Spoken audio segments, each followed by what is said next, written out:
Jadi tuan-tuan dan puan-puan, kalau kita tengok kita punya KLSE iaitu Kuala Lumpur Stock Exchange, apa yang berlaku, sebenarnya market kita masih berada di dalam keadaan fasa yang menurun ataupun fasa bearish. Dalam technical analisa, dalam community pelabur ni dia panggil ni dalam keadaan bearish lah.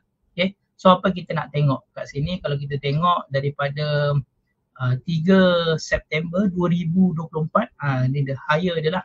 Okay. Kalau kita tengok belum lagi ada momentum kenaikan yang besar, belum lagi. Okay.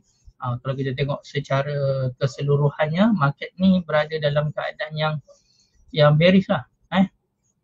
Sekejap bagi saya close the panel ni dulu. Alright.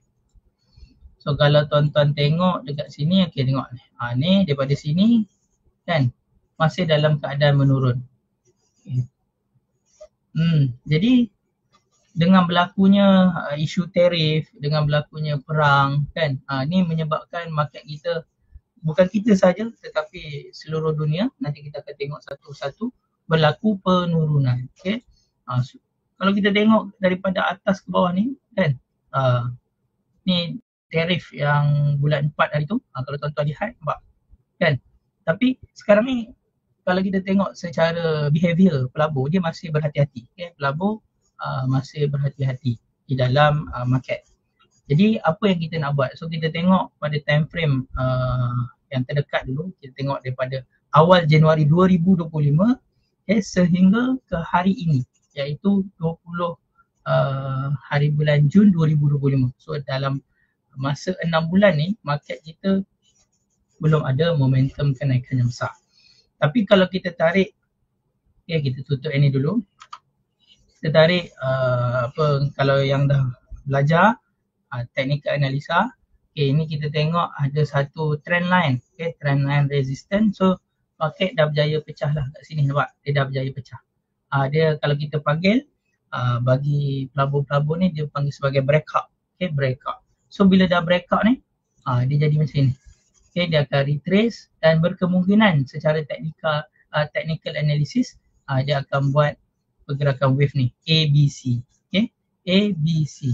Macam mana ABC?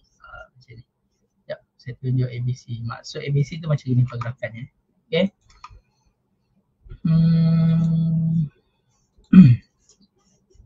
ABC, right. So dia buat breakout A, B, C.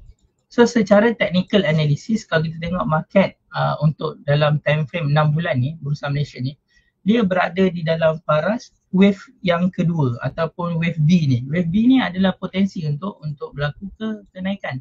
Kalau kita tengok kat sini pun ada demand ataupun ada support area di area sini.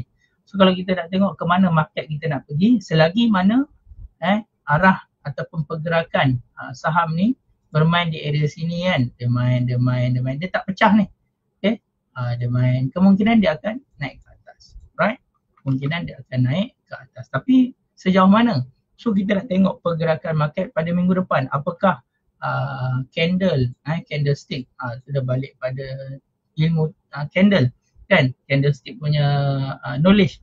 So kat sini kalau kita tengok, ini menunjukkan berlaku pergerakan, satu ada bearish kan, ni ada doji, ini ada shooting star.